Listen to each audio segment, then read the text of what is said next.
Good afternoon. Thanks so much for being with us. You are attending a live webinar on illness reporting, why it is important to consumers and to public health. This is the Partnership for Food Safety Education, and we welcome all of you health and food safety educators who are part of our community of people who work to inform consumers about ways to prevent foodborne illness. Next slide, please.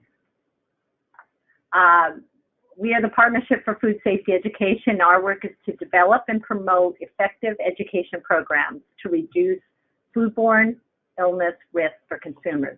We're a nonprofit organization. We rely on grants and contributions to do our work. My name is Shelley Feist. I will be the moderator today. I'm Executive Director of the Partnership, and I've had the pleasure of meeting many of you in purpose through our biannual conference, and you'll often see messages from me through your Fight Back email. Today we have a great topic in front of us and some of the leaders in this area of illness reporting, I'm pleased to say. First, let's cover some of the housekeeping matters, I guess. It's really important we leave space at the end of the webinar for questions. So please, if you have a question, you can ask it at any time. You don't have to wait till the end. Type your question into the question box at the right side of the screen, and we will bring up as many of those as we have time for. After the webinar, you'll receive a survey. It will pop up, and we'd love you to fill it out because it helps us improve our webinars. It helps us know who you serve and how to develop topics that really help support your work. So thank you for that. Next. So we are very pleased to offer CEUs. CEUs are available through ANFP, CDR, and NEHA. The certificates can be found either on the handouts on the sidebar, in the follow-up email, or once this webinar recording goes up on our events page, you'll also be able to download the CEU certificates there. So there's 3 ways to get them. So please don't be concerned if you don't have it yet. Get it from the handouts, in the follow-up email, or once the webinar recording goes up on our website under events. So today's topic is an important one because in our work in consumer education, we're, of course, dealing with sporadic illness. These are illnesses that are not part of the large multi-state outbreaks we hear about so much. With sporadic cases, we sometimes don't get to figure out what causes them. So today we're talking about what we could learn if we had improved reporting on foodborne illness, and what we might all do to encourage people to report when they have a foodborne illness. And I think Stephen and Kemi will get into how this information is extremely useful to public health officials at the state level. Next. So we want to just start out with just a poll. Are you aware, does your state or locality have a foodborne illness reporting function for citizens? Just answer yes, no, or I'm not aware, and then we'll show you the results. So we'll leave this up for about 30 seconds. Please take the poll, and then we'll share it with everybody.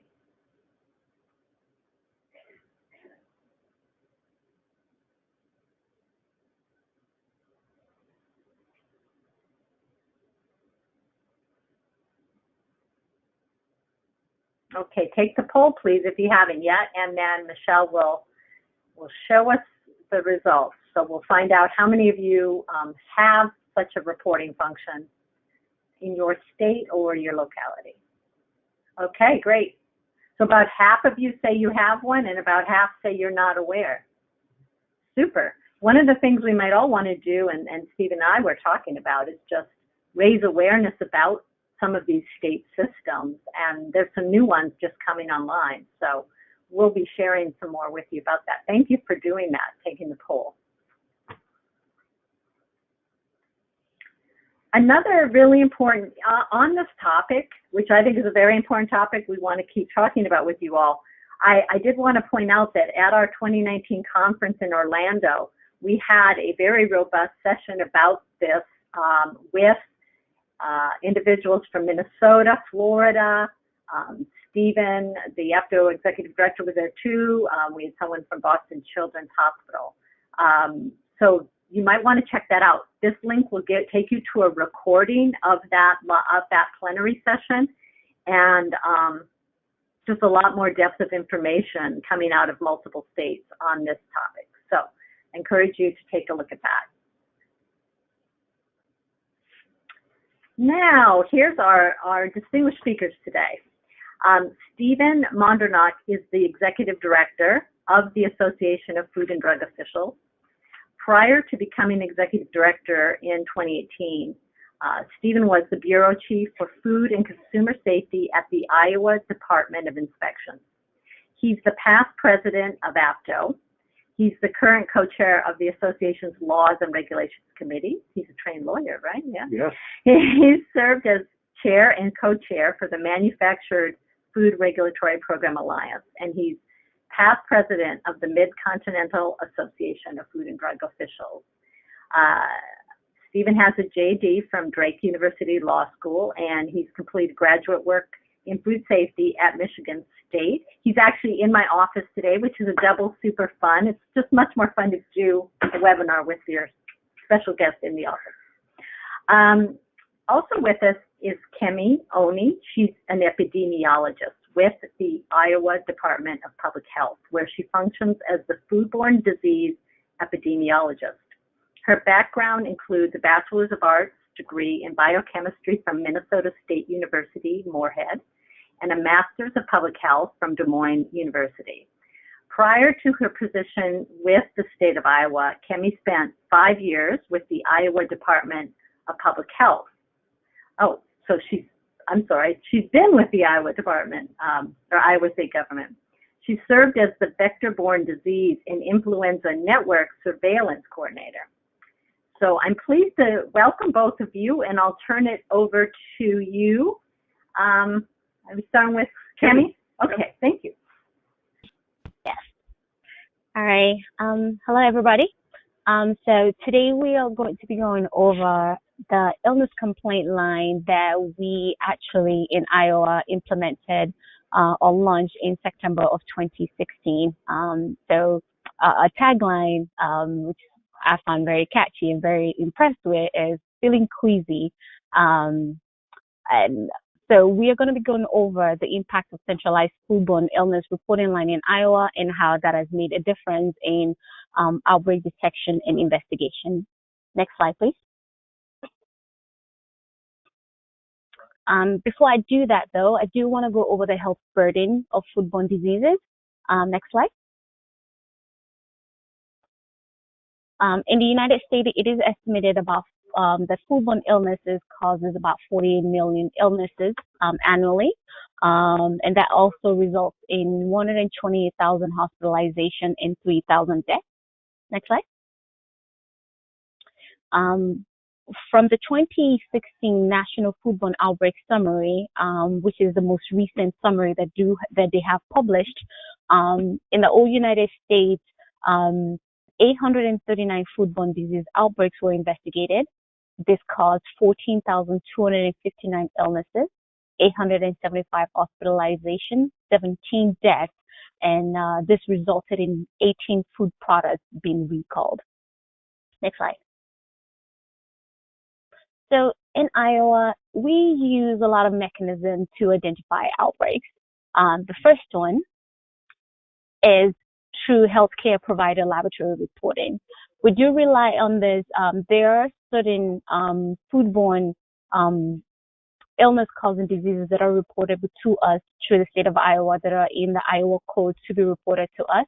But once in a while, also, we do get healthcare provider that will call us and say, hey, I saw a patient that tested positive for salmonella and they reported eating this product. and I've seen another patient reporting the same exposure. So we do rely on that relationship that we have with local providers as well to identify outbreaks and laboratory testing as well.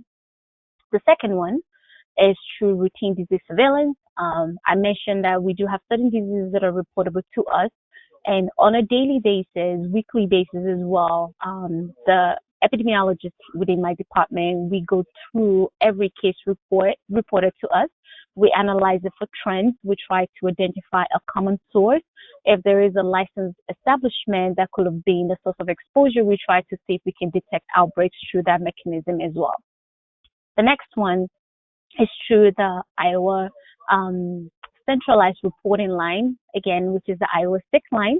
And lastly, the mechanism is food establishment. Now, we don't get this as often. Rarely do we actually see a food establishment called to report an illness, but we have actually had it happen a couple of times actually since I've been in this role. But for the duration of this webinar, we are going to focus on the Iowa 6 line, which is the public health reporting tool that we have. Next slide, please. So I'm going to pass it on to Steve to talk about the birth of RAL. Great. Well, thank you, Kemi. As we talk about this, we're going to talk a little bit about how we ended up in this, in moving toward this public information campaign and building this line. So let's move to the next slide. When we compared Iowa to our neighbors and nationally, we saw that we were detecting a fewer number of outbreaks based on the per 100,000 persons rate that our neighbors were finding. Now, we realized that perhaps part of that was maybe we had some neighbors with really, really good systems, such as Minnesota, who has a fantastic system in place. But we also recognized that perhaps we weren't doing enough to actually identify potential outbreaks. The other challenge we have is we learned that the public was just generally not aware that foodborne illnesses should be reported and definitely didn't know who to report it to. Let's go on and move on to the next slide.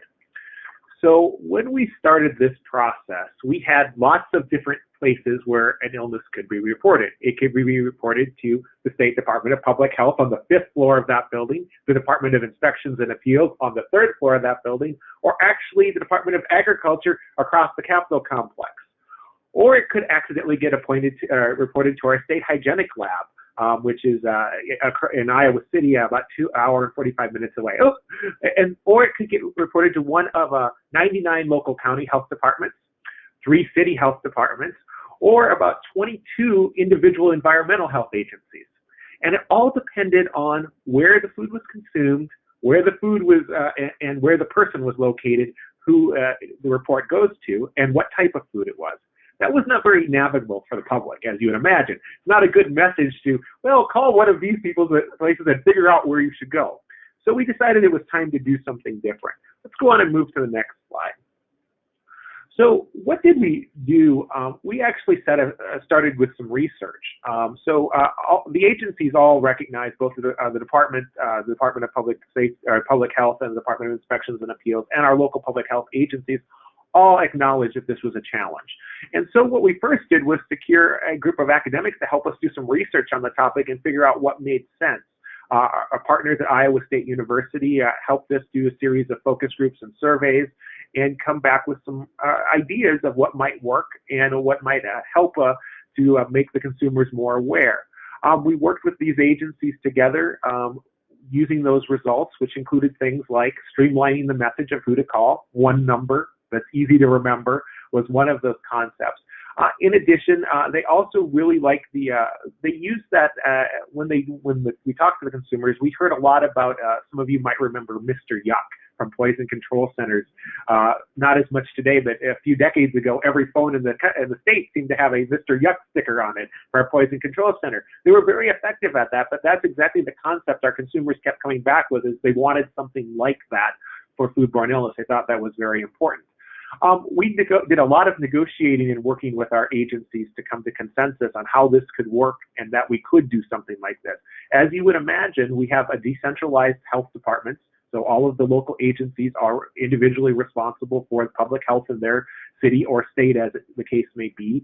In addition, we have environmental health agencies that may be under delegation agreements with the state to perform environmental health restaurant inspection functions. And then we have the state agency that's responsible for everywhere where the local agency isn't doing the work and for all manufactured foods, plus a third agency that gets involved when you hit meat and poultry and dairy products.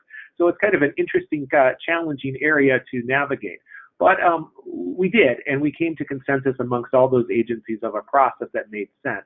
The other piece of the puzzle is we recognize that we may be good at figuring out what caused an illness. We are not good at promoting things. We are not communications and PR experts. We needed help. So we engaged a marketing and PR firm to help us in developing this work.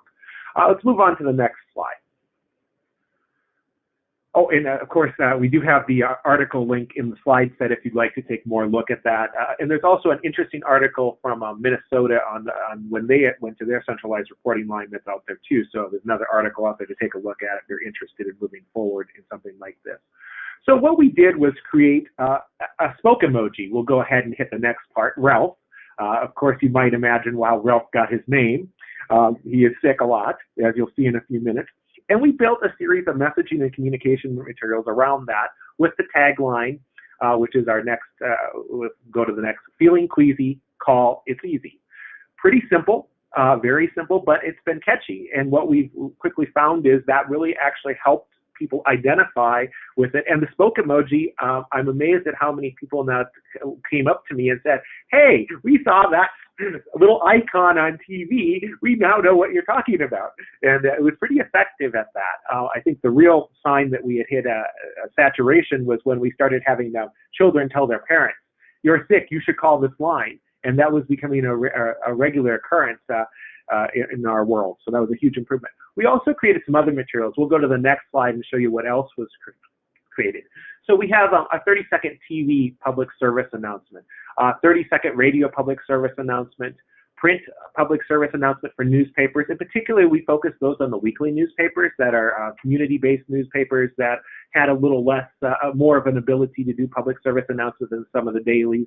4.5-minute YouTube-style video, which is on YouTube if you want to take a look at that, and a leaflet that discusses foodborne illness reporting and prevention. So you kind of see all of this in the photo of the kit. In addition, magnets that we used with key areas. One of our key partners in this process was our senior nutrition site programs. They distributed a ton of materials, both the magnets and the individual cards, and were very effective at helping get the message out to the community.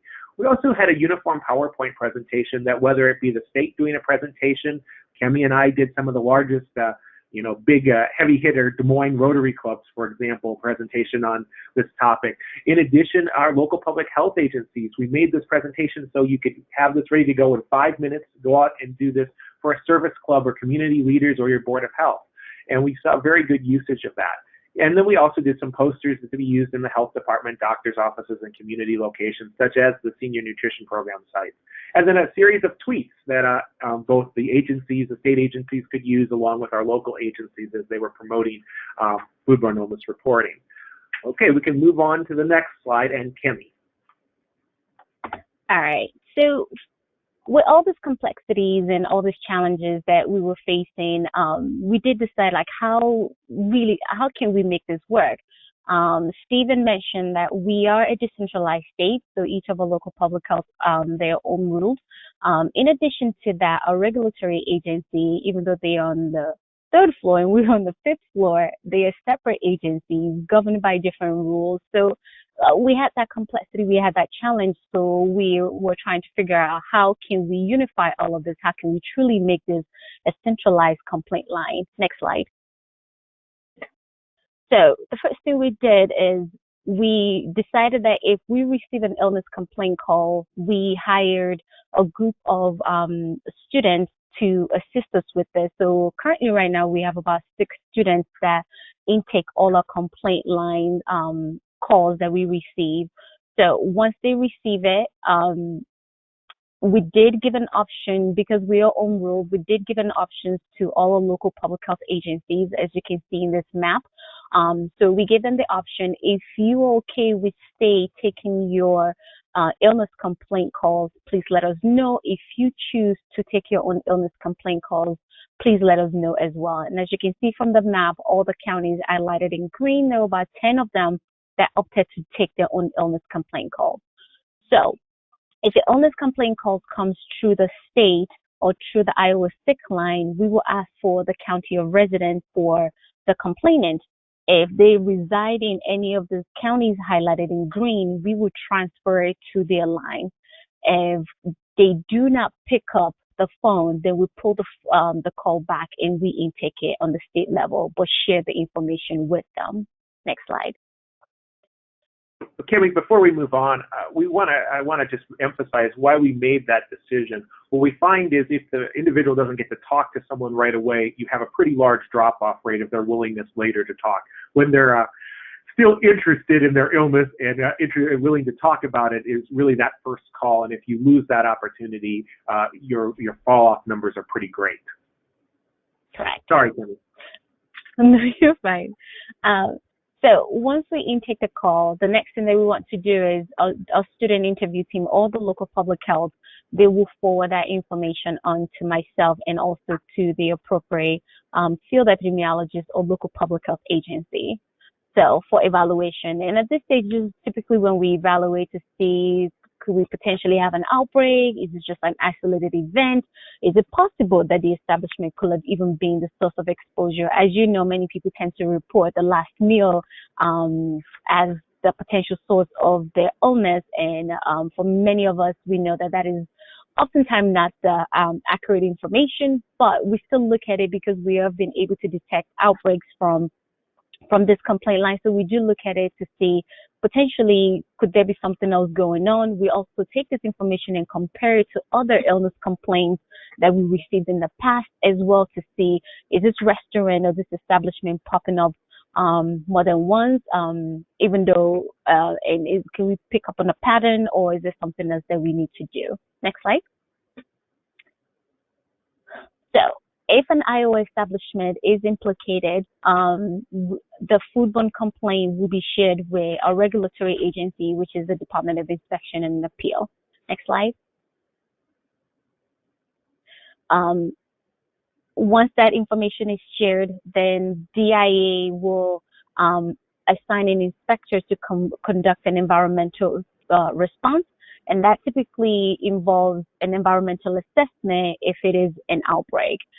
If it's just like a routine illness complaint that it's on an outbreak, then they just perform a regular standard inspection. And we do get quite a bit of illness complaint calls, and I must say that every single one of those illness complaint calls, there is an environmental response to each and every single one of them. Next slide. I'm going to have Steve talk about some of the results that we've been able to achieve. Thanks, Kemi. Let's go ahead and move on to the next slide. So we saw, this actually shows us during the period of the outbreaks, gives you an idea of what we were seeing in reporting. So the blue bar, and Kemi will help me with this, is the blue bars are the number of illness calls, and the green line is the number of outbreaks detected. So it gives you a good idea of what happened. So we had 1,063 illness calls during this period of time, September 2016 through December 2018, which detected 105 outbreaks. So a pretty substantial number. Let's move on to the next slide, though. That's really telling for us. And there's Ralph. We show the booth of Ralph and those numbers. Let's move on to the next full slide, though, and talk about the first year. So we learned something very important in the first year. You see this gradual increase, but you see these spikes. So let's hit one more click, and we'll show you what's happening during those spikes. So pre-sick line, post-sick line, and then now we're going to show you what happened when we have PSAs airing. And one more click, I believe, or a few more. There we go. Go back one. When the PSAs are airing, you can see you have this spike. You're getting higher outbreak detection and higher illness reports, illness complaints. We, in that first year, had a 195% increase in illness calls and 114% increase in outbreak detection. And this has been consistent. The number for the next year actually is relatively similar, still at, I believe, a near 100% increase in outbreak detection calls over the base year where we didn't have the system in place. So those are showing you real results, and we're actually detecting things we probably wouldn't have detected before. We'll move on and let Kemi talk a little bit more about how this relates to overall outbreaks, not just foodborne, and move on to the next slide. So some of the questions that we do get is, well, great, you guys are detecting outbreaks and this is such a huge amount of increase, but how does that really impact our day-to-day work, outbreaks that we've been investigating, all these years? Next slide, please. So just to put things in perspective, in 2018, my department itself, which we are the Center for Acute Disease Epidemiology, so we deal with infectious diseases except for STDs, TB, and hepatitis C. So we investigated 179 infectious disease outbreaks in 2018. Out of those, 57% of those were gastrointestinal, 38% respiratory, 3% vaccine preventable, and the other 2% is rash illness such as scabies. Next slide. So for mode of transmission, you can click, yep. So out of all the outbreaks that we investigated in 2018, only 6% of them are foodborne related, 73% person to person. A huge part of the person-to-person detection is because we do tend to investigate more norovirus outbreaks here in Iowa. Now, you might be thinking that we only detected 6% of outbreaks are only attributed to foodborne. I must let you know that we only will consider an outbreak foodborne only if we're able to have either epi data or testing or environmental data that actually points to a food source. So if we're not able to identify, have any of that data to support food, we will not call it foodborne. So which is why we have such a low number of foodborne outbreaks, just because we need those variables to actually say that for sure this is foodborne related. So I just have another. Sorry. So Kemi, some of those person-to-person outbreaks and unknown may have indeed been foodborne or were detected through the illness line through that process, I think is what is the additional step so people understand that. Correct. So as you can see on the chart that is on the side as well, for the person-to-person outbreak, we had 130 total out of the 179 outbreaks. 69 of those are respiratory and 54 of those are gastrointestinal outbreaks. So next slide, please. So just to give you a deeper comparison, so like I mentioned, we had 179 outbreaks in 2018. Out of those, if we want to compare, 25% of the outbreaks detected in 2018 were through the illness complaint line. Now, we know that most of the outbreaks that we are going to get, the complaint calls that we're going to get from the illness complaint line are going to be gastrointestinal. So I decided to pretty much isolate that a bit further.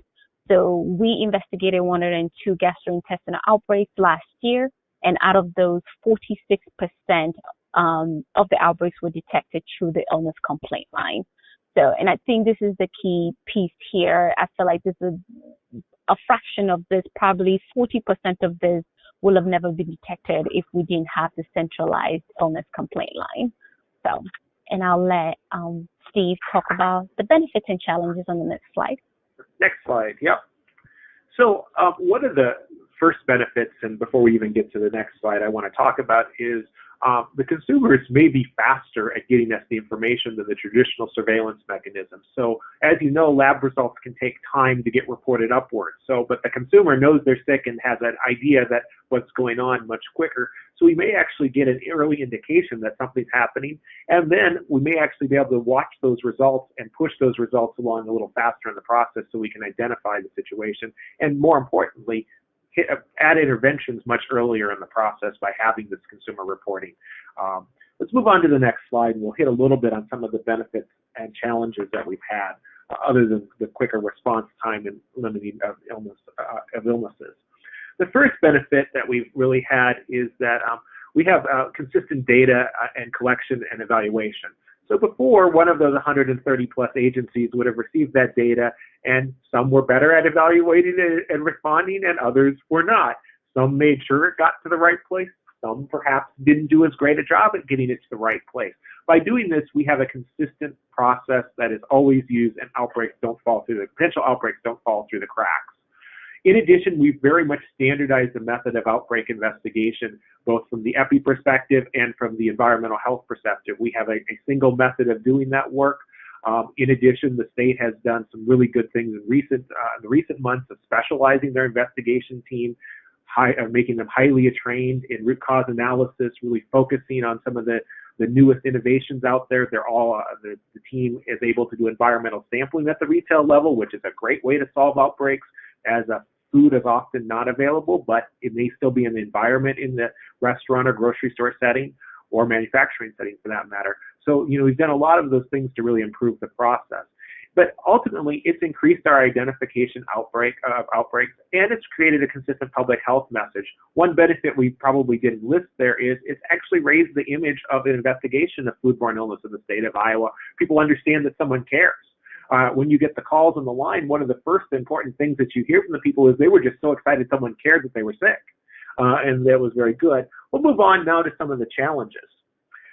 The first challenge is, as you would imagine, we had a pretty substantial increase in illness complaints over this period of time, which resulted in additional work for those folks, particularly in the environmental health realm, that are doing the inspections and investigations.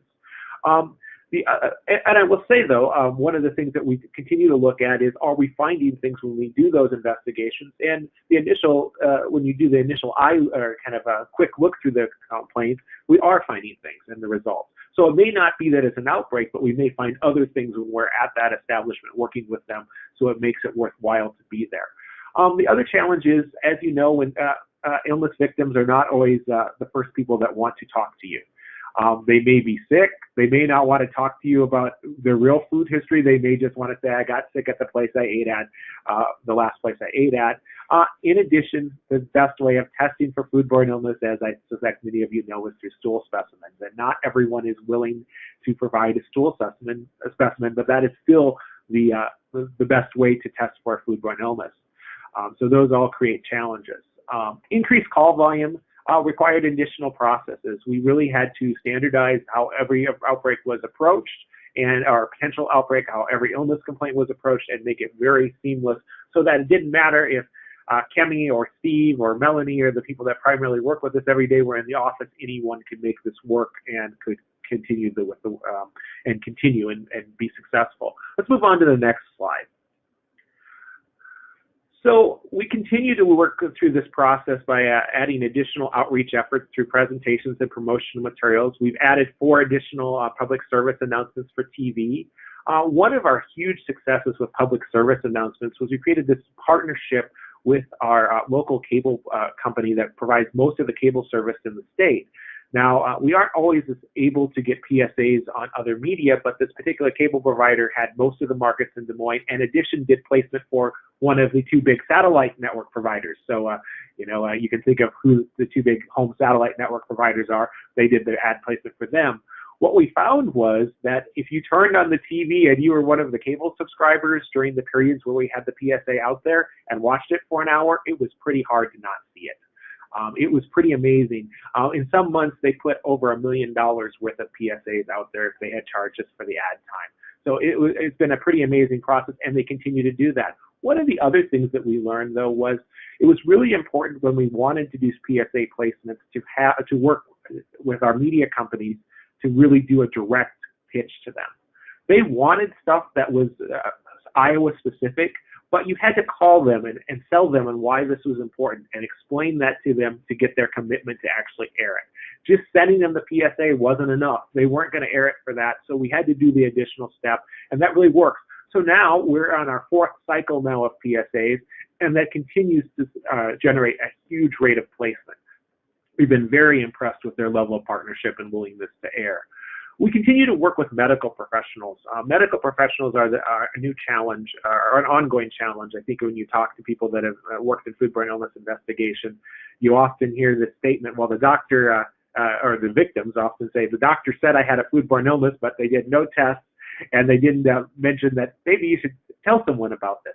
So we've been working with that audience and found a great deal of interest there, that they're very interested in the concept and willing to work with it.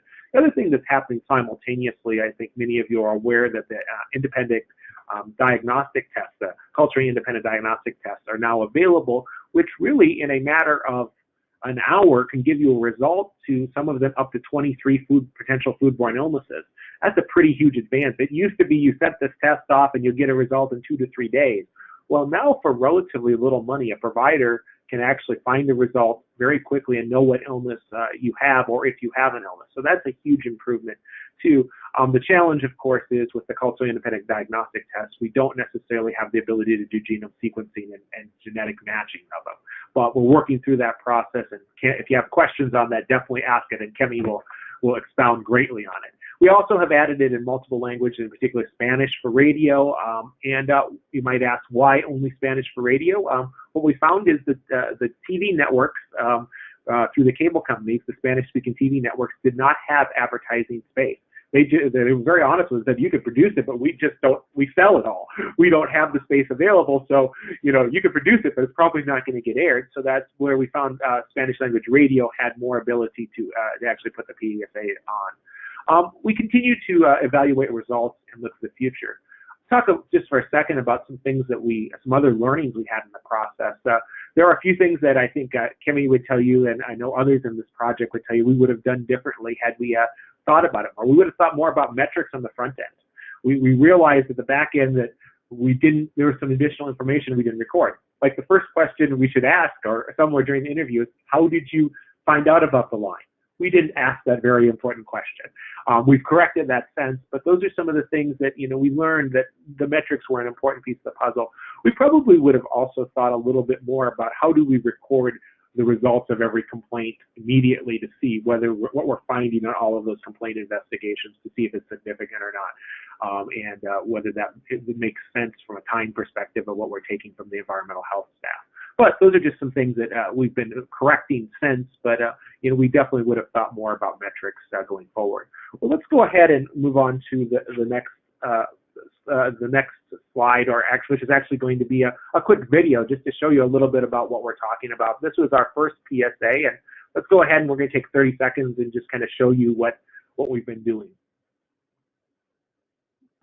Hey, feeling queasy? Uh-huh.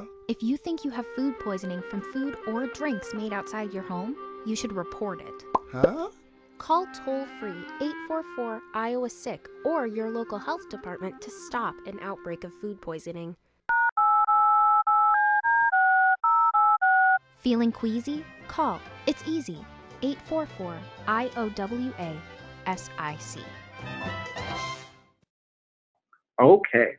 So this slide gives you some references, talks a little bit about that article that we had published based on what our findings were from the focus groups and from the surveys about illness reporting and the challenges our consumers in Iowa face.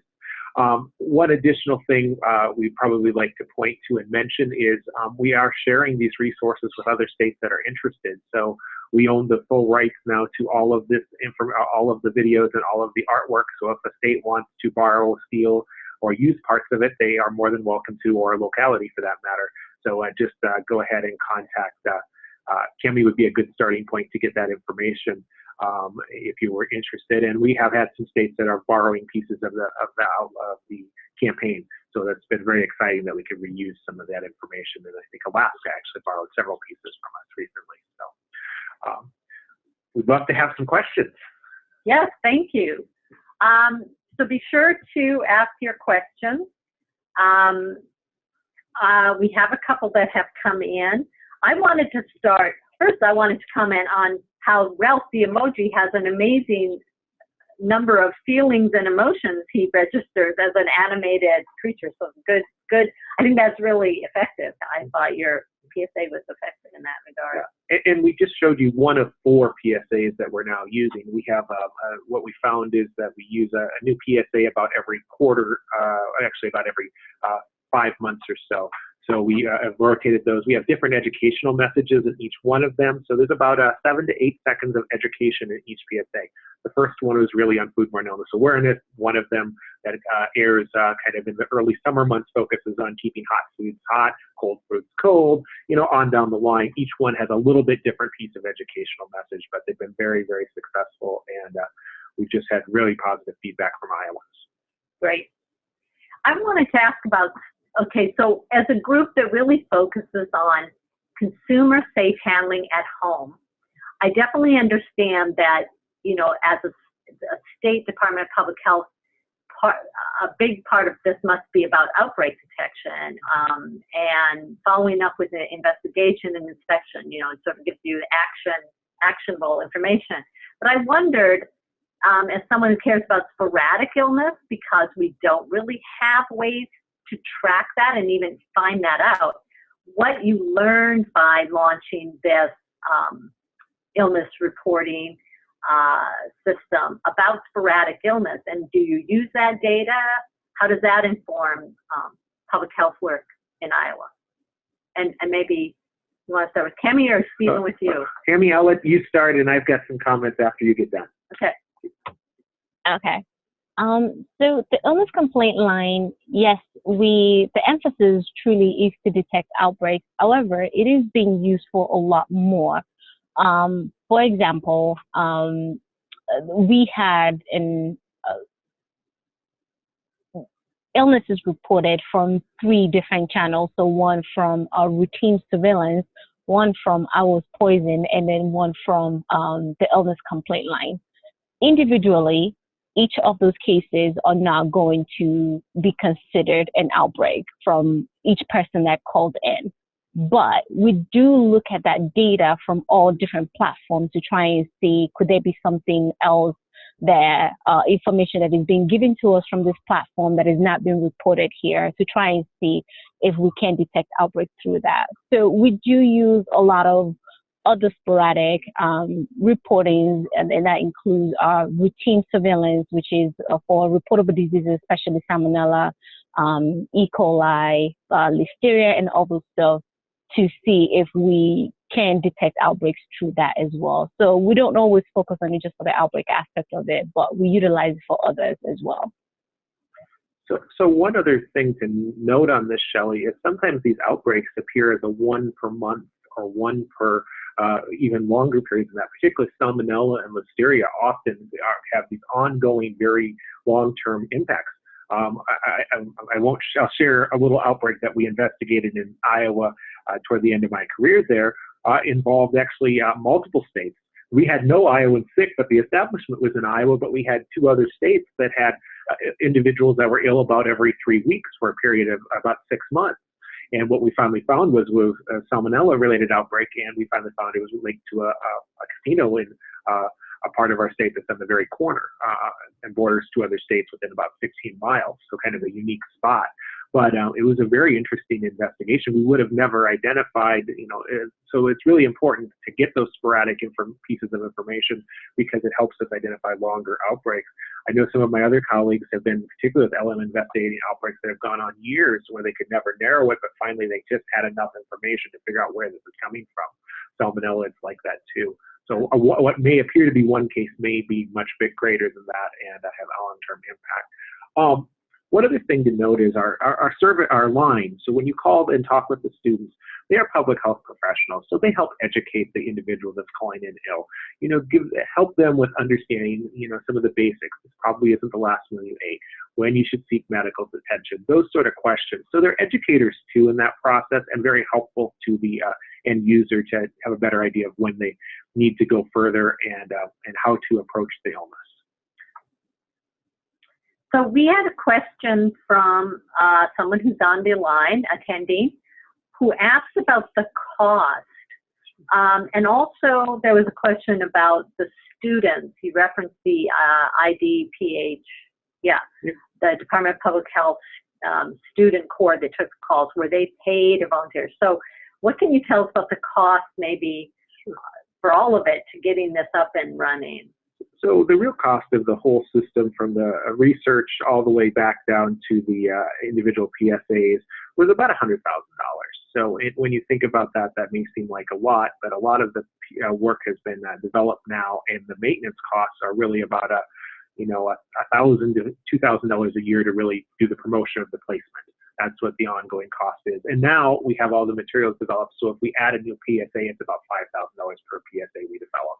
So it's pretty reasonable then. We were very fortunate, and we need to thank some of our federal partners, particularly FDA, allowed us to use a fair amount of FDA money toward this.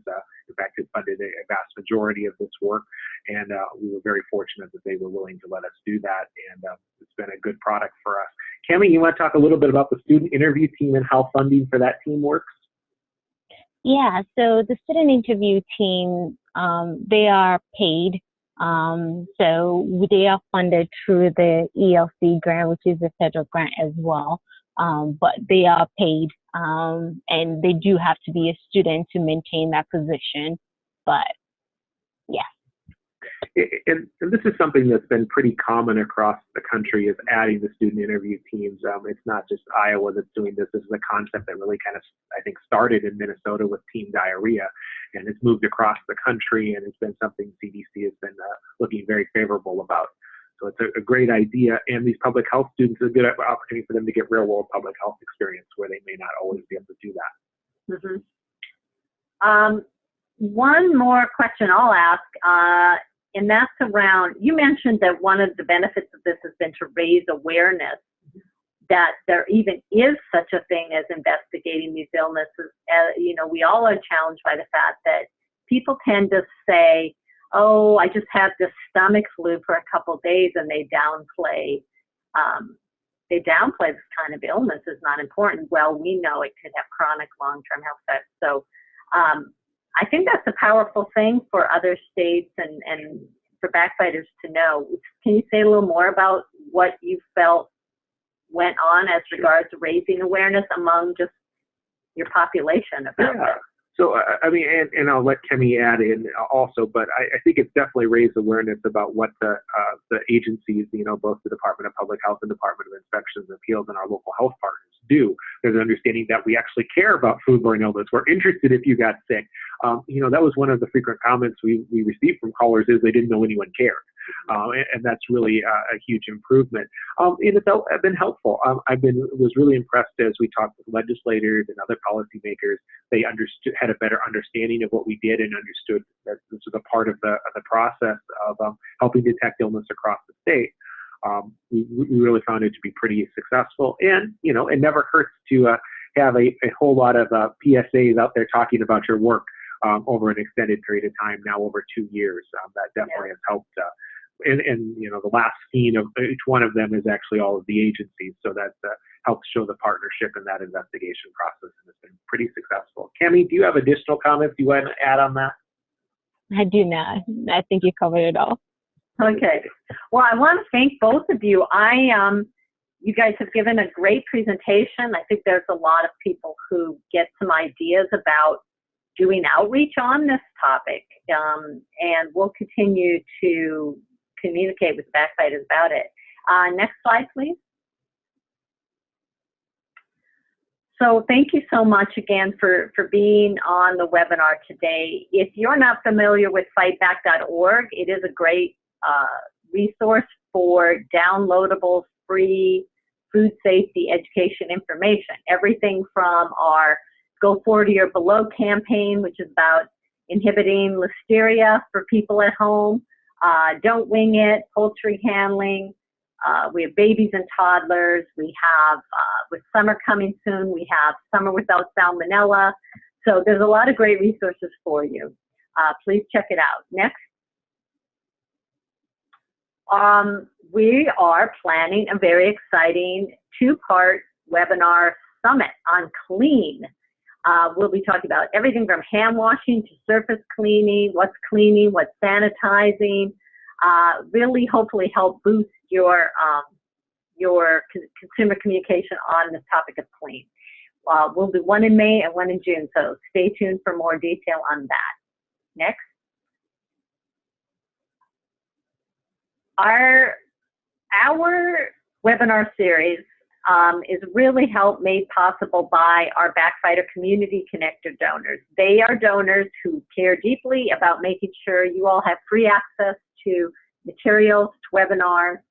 So I want to give them a shout out, thank them for helping make today's webinar possible. Cargill, Costco, the FMI Foundation, PMA, Nestle, and many others help make this possible. Next. We also have an incredible group of partners. The PFSC partners are those organizations that are at the table year after year, helping develop consumer education materials, supporting the work that me and my staff does. Cargill, the FMI Foundation, NSF International, PMA, Tyson, our lead sponsors. And we have many others. They're all shown on the next slide. This is a real true partnership. We have AFTO. I want to thank Stephen for AFTO's engagement. It's a fabulous network. I know a lot of AFTO members really love getting our stuff, and they use it to enhance their outreach. But we have many scientific, dietary organizations. We've got leading food companies and many of the leading associations in the food space. So, as well, the federal liaisons from USDA, the FDA, and the CDC. We thank them for their support. Final reminder of your CU certificates. You can get them 3 ways: download from the sidebar at the live webinar, in the follow-up email, or once this goes up to recording, it'll be on the fightback.org events page under the recording. Thank you for that. And the survey's going to pop up. Please take that. And I think that brings us to the closing. Here's how you can get a hold of Stephen, Kemi, and me.